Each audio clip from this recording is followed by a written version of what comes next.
तो दोस्तों यहाँ पे हम लोग बिहार बोर्ड मैट्रिक छात्रों के लिए सोशल साइंस सामाजिक विज्ञान का बहुत ही मोस्ट रिव्यू वायरल क्वेश्चन हम लोग लेकर आए हैं दोस्तों। यहाँ से आप लोगों को काफ़ी सारे ऑब्जेक्टिव क्वेश्चन डायरेक्ट पूछे जा सकते हैं। इसी तरह के आप लोगों को दोस्तों 5 से 7 सेट आएंगे दोस्तों। अगर आप भी क्लास 10th के छात्र हैं तो इस वीडियो को लाइक जरूर करना दोस्तों, और चैनल को सब्सक्राइब कर लीजिएगा आगे के वीडियोस को पाने के लिए, ताकि इसी तरह से हम लोग 5 से 7 सेट लेकर आएंगे दोस्तों, जो आप लोगों को बोर्ड परीक्षा में 40 में 40 आप लोग सामाजिक विज्ञान में ऑब्जेक्टिव लेकर आ सकते हो। ठीक है, एक भी क्वेश्चन आप लोगों को मिस नहीं होगा अगर 5 सेट देख लेते हो तो। ठीक है, तो चैनल को सब्सक्राइब कर लीजिएगा और साथ में बेल आइकन को प्रेस कर दीजिएगा। वीडियो पसंद आता है तो लाइक जरूर करना दोस्तों, और वीडियो को हर जगह शेयर भी कर दीजिएगा। वीडियो के डिस्क्रिप्शन में आप लोग लिंक मिल जाएगा दोस्तों वेबसाइट का, जहाँ से आप लोग इसको डाउनलोड भी कर सकते हो और पढ़ भी सकते हो। काफ़ी सारे क्वेश्चन वहाँ पे अपलोडेड है। ठीक है, तो जाके जरूर पढ़ाई कीजिएगा और देखते रहिए दोस्तों। अगर आप भी क्लास 10th के छात्र हैं और सामाजिक विज्ञान का एग्जाम देने वाले हैं कल, तो ठीक है, चलिए जानते हैं। वीडियो को लास्ट तक जरूर देखिएगा, सभी छात्र एक भी क्वेश्चन को मिस मत कीजिएगा। ठीक है, बहुत ही इंपॉर्टेंट ये सारे क्वेश्चन हैं, देखते रहिए दोस्तों।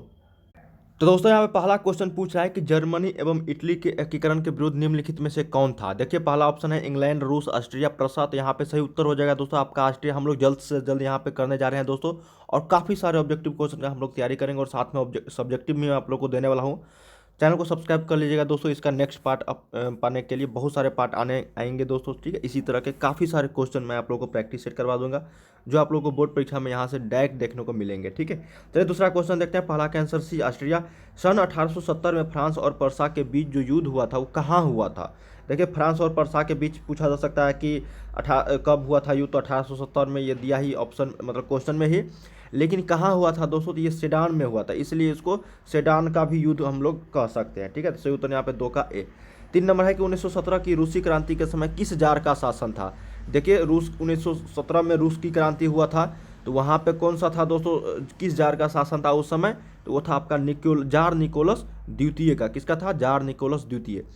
चौथा नंबर है कि इंडो चाइना किस देश का उपनिवेश था। तो इंडो चाइना जो था दोस्तों वो आपका फ्रांस देश का उपनिवेश था। ठीक है, तो सही उत्तर यहाँ पे 4 का बी। जल्द से जल्द हम लोग करने जा रहे हैं दोस्तों। ठीक है, ताकि आप लोग अच्छे से याद कर सको और आप लोगों को प्रैक्टिस ज़्यादा हो सके। देखिए यहाँ पे मैली गांव हत्याकांड का जिम्मेदार कौन सा देश था। तो मैली गांव हत्याकांड का जो जिम्मेदार था दोस्तों वो आपका यहाँ पे अमेरिका था। कौन सा था, अमेरिका देश। चलिए 6 नंबर देखते हैं कि गांधी जी को महात्मा की उपाधि किसने दी थी। तो आप लोग को पता ही होगा दोस्तों, महात्मा गांधी जी को रविंद्रनाथ टैगोर ने महात्मा की उपाधि दी थी। तो सही उत्तर यहाँ पे 6 का सी हो जाएगा, रविंद्रनाथ टैगोर जी। 7 नंबर है दोस्तों कि पूर्ण स्वराज की मांग का प्रस्ताव कांग्रेस के किस वार्षिक अधिवेशन में पारित हुआ। तो पूर्ण स्वराज की मांग का जो प्रस्ताव था दोस्तों ये आपका कब हुआ था, 1929 लाहौर अधिवेशन में। क्या है, लाहौर अधिवेशन में। कांग्रेस के बहुत सारे अधिवेशन हुए थे जिसमें ये पूर्ण स्वराज की मांग जो हुआ था 1929 लाहौर अधिवेशन में हुआ था। चलिए 8 नंबर देखते हैं कि भारतीय राष्ट्रीय कांग्रेस के पहले अध्यक्ष कौन थे। तो भारतीय राष्ट्रीय कांग्रेस के पहले अध्यक्ष जो थे दोस्तों व्योमेश चंद्र बनर्जी थे। कौन थे, व्योमेश चंद्र बनर्जी। ठीक है, तो बीसी बनर्जी को नाम भी बोल सकते हैं हम लोग। तो सही उत्तर यहाँ पे 8 का डी। 9 नंबर है कि पाटलिपुत्र किसके समय में मगध की राजधानी थी। तो पाटलिपुत्र जो था दोस्तों, अभी नया नाम इसका पटना हो गया है, उस समय पाटलिपुत्र था जो किसके समय में मगध की राजधानी हुआ करती थी। तो ये आपका उदयन। ठीक है, अजात शत्रु के पुत्र उदयन का यहाँ पे राजधानी हुआ करता था पाटलिपुत्र मगध की। ठीक है, तो सही उत्तर यहाँ पे 9 का डी। चलिए 10 नंबर देखते हैं कि प्राचीन काल में किस स्थल मार्ग से एशिया और यूरोप का व्यापार होता था। प्राचीन काल में मतलब बहुत समय पहले किस स्थल मार्ग से एशिया और यूरोप का व्यापार होता था। तो ये होता था दोस्तों रेशम मार्ग से। किसको, रेशम मार्ग हम लोग उसको बोलते थे। ठीक है, 11 है कि छापा खाना का आविष्कार किसने किया। तो छापा खाना का जो आविष्कार था दोस्तों ये किया था आपका गुटेनबर्ग ने। क्या था, गुटेनबर्ग नामक वैज्ञानिक ने। ठीक, 12 नंबर है कि गार्डन सिटी की अवधारणा किसने विकसित की थी। तो गार्डन सिटी की अवधारणा जो व्यक्त की थी दोस्तों ये किया था आपका एवजेनर हार्वर्ड ने। क्या, एवजेनर हार्वर्ड ने। ठीक है, तो सही उत्तर यहाँ पे 12 का ए। चलिए 13 नंबर देखते हैं दोस्तों कि श्रीलंका में भेदभाव का आधार क्या है। तो श्रीलंका में जो भेदभाव का आधार है दोस्तों वहाँ का भाषाई है। ठीक है, क्योंकि भाषा के आधार पर यह श्रीलंका को यहाँ पे भेदभाव का आधार माना गया है। तो सही उत्तर यहाँ पे 13 का सी। 14 नंबर है कि जन्म पर आधारित विभेद किस देश में है। तो जन्म पर ही आधारित विभेद जो है वो आपका देश भारत में है। ठीक है, अपना देश भारत। तो सही उत्तर यहाँ पे 14 का है। 15 नंबर है दोस्तों कि नेपाल में वर्तमान समय में किस प्रकार की शासन व्यवस्था था। आप लोग को पता ही होगा दोस्तों नेपाल में जो है सब इस समय मतलब वर्तमान समय में किस प्रकार की शासन व्यवस्था है वहाँ पे, तो वो लोकतंत्र हो गया है। ठीक है, तो सही उत्तर यहाँ पे 15 का सी।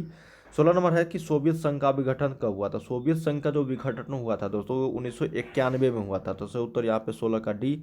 चलिए 17 देखते हैं कि 2014 की लोकसभा के चुनाव में किस दल को स्पष्ट बहुमत मिला। 2014 की बात हो रही है दोस्तों, तो आप लोग को पता ही होगा भारतीय जनता पार्टी को, बीजेपी को, ठीक है, नरेंद्र मोदी की अगुवाई में यहाँ पे सरकार बनाया गया था 2014 की लोकसभा चुनाव में और 2019 में भी।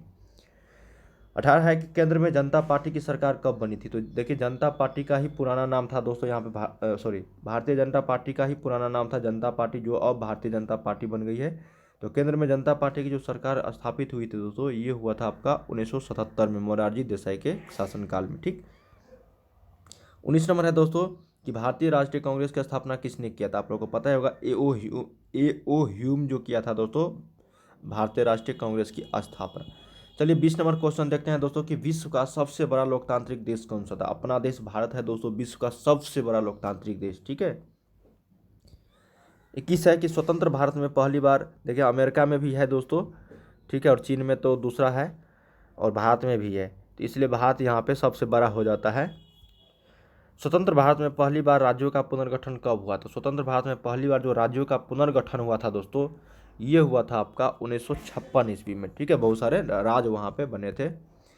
22 है कि भारतीय महिला आयोग अधिनियम किस वर्ष बना। तो भारतीय महिला आयोग अधिनियम जो बना था दोस्तों, ये बना था आपका यहाँ पे 1990 में। कितने में, 1990 में। भारत में नीति योजना आयोग की स्थापना कब हुई। तो भारत में नीति योजना आयोग की योजना आयोग की स्थापना जो हुआ था दोस्तों, ये हुआ था आपका 1 जनवरी 2015 जब नरेंद्र मोदी की सरकार यहाँ पे बनी थी। तो ठीक है, 24 नंबर है कि मानव विकास के मामले में सर्वोच्च राज्य कौन है। तो मानव विकास के मामले में जो सर्वोच्च राज्य है दोस्तों वो आपका केरल है, तो सही उत्तर यहाँ पे 24 का सी।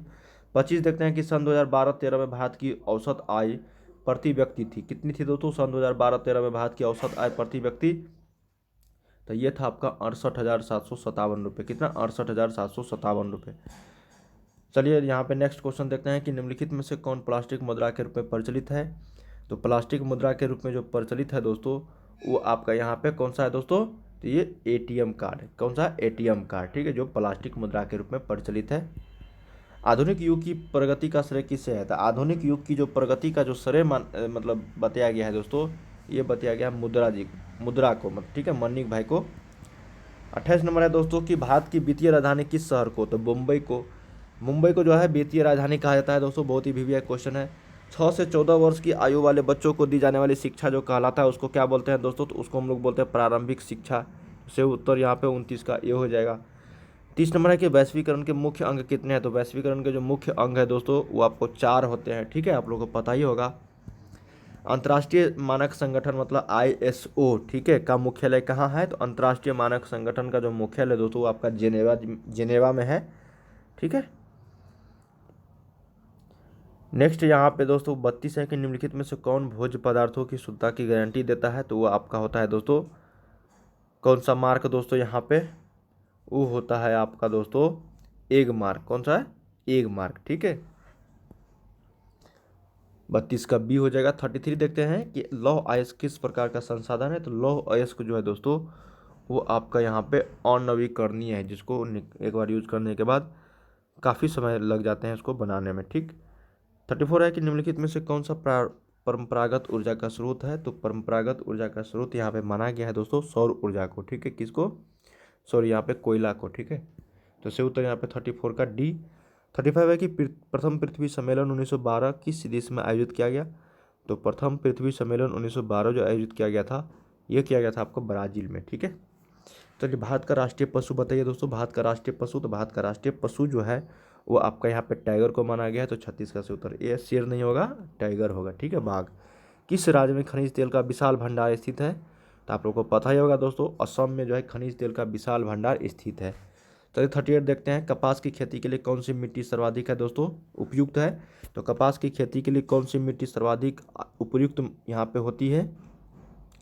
तो वो होता है दोस्तों आपका रेगुर मिट्टी। कौन सा होता है, रेगुर मिट्टी। तो होता है यहाँ पे 38 का सी। रेगुर मिट्टी को भी हम लोग काली मिट्टी बोलते हैं। 39 है कि निम्नलिखित में से कौन उद्योग खनिज पर आधारित है। तो खनिज पर जो आधारित है दोस्तों वो आप लोगों का यहाँ पे कौन सा है, लौह इस्पात उद्योग। ठीक है, कौन सा, लौह इस्पात उद्योग। जो खनिज, कच्चा खनिज जो होता है ना, उस पर आधारित है। 40 है कि स्वर्णिम चतुर्भुज महामार्ग इनमें से किस शहर को नहीं जोड़ता है? तो गुवाहाटी को नहीं जोड़ता है दोस्तों, ठीक है, आप लोग को पता ही होगा। स्वर्णिम चतुर्भुज महामार्ग जो है वो आपको दिल्ली, चेन्नई, कोलकाता और मुंबई को जोड़ता है, लेकिन ये गुवाहाटी को नहीं जोड़ता है। तो सही उत्तर यहाँ पे 40 का बी हो जाएगा। चलिए कुछ और क्वेश्चन देख लेते हैं दोस्तों, बहुत ही वीवीआई ये सारे क्वेश्चन है। यहाँ पे है कि देश की कुल सड़कों में किस सड़क का प्रतिशत सबसे ज़्यादा है? तो वो आपका ग्रामीण सड़कों का है, ठीक है। तो सही उत्तर यहाँ पे क्या हो जाएगा? 41 का डी हो जाएगा। ग्रामीण सड़कें का प्रतिशत जो है सबसे ज़्यादा, क्योंकि यहाँ पे ग्रामीण इलाका बहुत ज़्यादा है, ठीक। बिहार में रज्जू मार्ग कहाँ है? तो बिहार में जो रज्जू मार्ग है दोस्तों वो आपको राजगीर में है। रज्जू मार्ग मतलब होता है दोस्तों आपका जो रबर का मार्ग होता है ना, उसको बोलते हैं, ठीक है। आप लोग पढ़े भी होंगे रबर मार्ग, ठीक है। रज्जू मार्ग जो राजगीर में है, बिहार में बनाया गया है, वो पर्यटक स्थल है दोस्तों, ठीक है। वैसे यूज करने लायक नहीं है। 43 है कि बिहार में सबसे कम वर्षा किस जिला में होती है? तो सबसे कम वर्षा जो होता है दोस्तों वो आपका यहाँ पे बक्सर में होता है। किसमें? बक्सर में। तो 43 का डी। 44 है दोस्तों कि नक्शे पर जलीय भाग को किस रंग से दिखाया जाता है? तो नक्शे पर जलीय भाग को जो दिखाया जाता है दोस्तों वो आपको नीले रंग से दिखाया जाता है। किस रंग से? नीले रंग से, ठीक है। 45 है कि भारत में विनाशकारी भूकंप किस वर्ष आया था? तो 1934 ईस्वी में आया था दोस्तों भारत में विनाशकारी भूकंप। तो सही उत्तर यहाँ पे 45 का बी। भूकंप का मापन किसके द्वारा होता है? तो रिक्टर स्केल से होता है, ठीक है। तो सही उत्तर यहाँ पे 46 का बी हो जाएगा यहाँ पे। सॉरी, और सिस्मोग्राफ से भी होता है, ठीक है। तो रिक्टर स्केल या फिर भूकंप लेखी, रिक्टर सिस्मोग्राफ आप लोग याद रखिएगा, ठीक है। तो सही उत्तर यहाँ पे 46 का डी हो जाएगा यहाँ पे, ठीक है। या फिर भूकंप लेखी भी दे सकता है। 47 है कि इनमें से कौन सा कार्य जले हुए लोगों के लिए नहीं करनी चाहिए?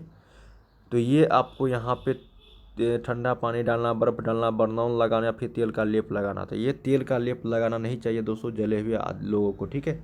और ये सभी लगा सकते हैं। बिहार का कौन सा बाढ़ग्रस्त क्षेत्र है? तो बाढ़ग्रस्त क्षेत्र जो है दोस्तों आपका उत्तरी बिहार है, ठीक है। तो सही उत्तर यहाँ पे 48 का डी हो जाएगा। तो दोस्तों हम लोग यहाँ पे 48 क्वेश्चन किए जो आप लोगों के बोर्ड परीक्षा के लिए काफ़ी इंपॉर्टेंट था। इसके नेक्स्ट पार्ट के लिए वीडियो को लाइक जरूर करना, चैनल को सब्सक्राइब कर लीजिएगा। बहुत ही वीवीआई क्वेश्चन हम लोग इस वीडियो में किए हैं दोस्तों और आगे भी करेंगे, ठीक है। मिलते हैं नेक्स्ट वीडियो में, चैनल को सब्सक्राइब जरूर कर लीजिएगा।